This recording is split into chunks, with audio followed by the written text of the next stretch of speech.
with both the recession and the concerns over whether or not South Africa will have enough beds for the 400,000 visitors expected next year, has got many property owners taking advantage of these two major setbacks and have seen the 2010 FIFA World Cup as an ideal opportunity to lease out their homes to the visiting fans. Sort of, obviously the first thing that comes to mind is a good money-making opportunity. I thought that the house was in quite a good location, being close to Lanseria. It's close to Monte Casino. We have easy access to the highways to get to all the stadiums.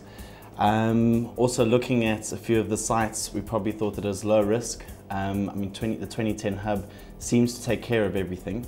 So insurance, that type of thing has all been sorted out. All I need to do is literally hand over the property, and it's up to the guys to look after it. So basically it was just, you know, we're in a bit of tight times at the moment, so it was easy just to make a bit of extra money. Well, I did a bit of research on the internet and I saw the average pricing was going between 80 to 120 euro per person per night. So I based it on sort of the easy sort of going of 100 euro per night per person. So being a 3-bedroom, 6-sleeper, it brings me 600 euro a night. Anyone can register their properties or rent their properties out. There's quite a push to try and regulate it, and not regulate it, just control it. But you officially don't have to register anywhere. You can just advertise if you want to and rent it out. But I think they're trying to say, let's control this and make sure that it works properly. It is not only homeowners that have seen the 2010 FIFA World Cup as an opportunity. The 2010 hub was established to address the high accommodation demand over the World Cup and other major events. They have already received 127 private properties on their website and are hoping to have around 1,000 by 2010. We are an accommodation-based website that looks after B&Bs, guest houses and private properties. So we take over all marketing and advertising on their behalf and find tenants to come and stay in their place over the period of the World Cup and all future upcoming events to be held in our country. From a build-up from the Confederation Cup, we've actually been in constant contact with international guys that are coming around. We are busy negotiating some deals at the moment already on closing them up, and one of our partners actually moved back to the UK last year after having lived there for 10 years. He's moved back to go and take over the rental division of our company to ensure that we have a hand-in-hand business points from that side in Europe. Although there are high returns on letting out your house over this period, there's some risk involved. Loss or damage to one's property, and it will expose the homeowner to liability claims from paying guests. It is highly recommended that homeowners take out a short-term insurance on their property before letting it out. Well, we know for sure that if you do rent your property out, your normal domestic household insurance policy that you carry normally is not going to cover you. So in the event of there being damage to your property, theft or anything like that, you won't be covered.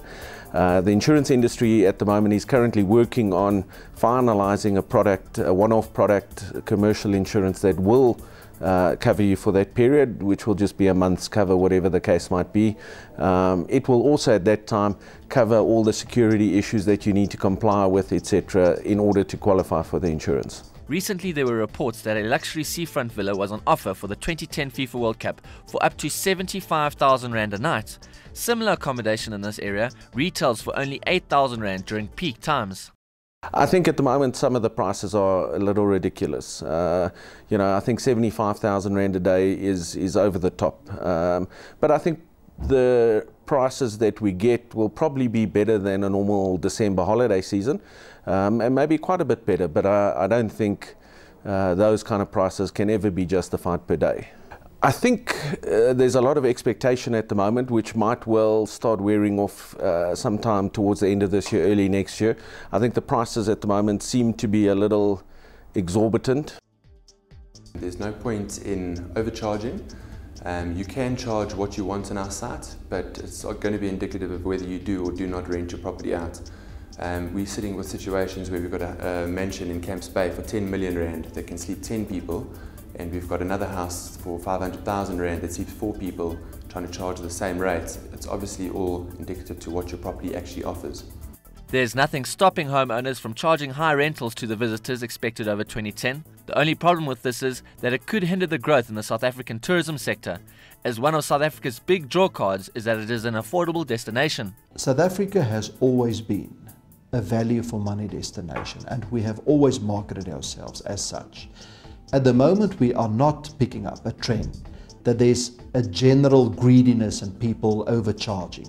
But certainly we are taking a note that there are some individual examples of that. And therefore our message is to the industry, don't do it. It will destroy you and those of you who are doing it. And in that we are backed up by all the provinces, by all the host cities, to put pressure on the sector that they should be reasonable and support our value for money destination approach.